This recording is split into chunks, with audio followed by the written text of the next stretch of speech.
Pendant ce temps, la Commission africaine des droits de l'homme et des peuples en mission de promotion à Libreville a été reçue à l'Assemblée nationale par Guy Nzouba Ndama. Les échanges ont porté sur la contribution de l'Assemblée nationale dans le cadre de la protection des droits humains. Jules Dafleur-Odembe. Arrivée dans notre pays il y a quelques jours, une délégation africaine des droits de l'homme et des peuples conduite par sa présidente a été reçue par le président de l'Assemblée nationale, M. Guy Nzouba Ndama.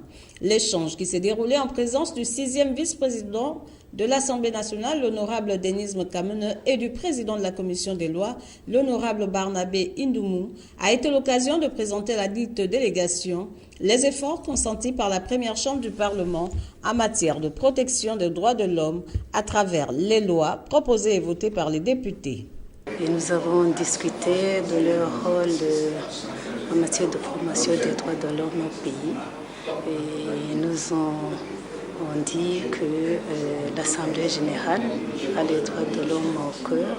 Et nous l'avons vu à travers le travail que fait le Parlement, notamment les initiatives prises lors de l'examen des lois.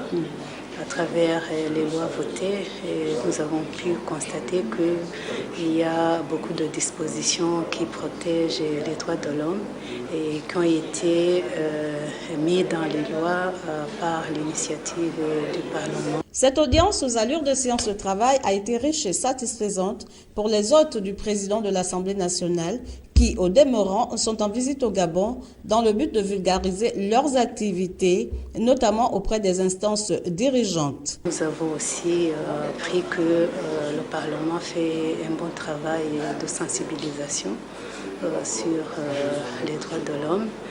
Et puis, en ce qui concerne la Commission nationale des droits de l'homme d'ici, nous avons pu entendre du président que lui-même apporte un soutien à cette commission.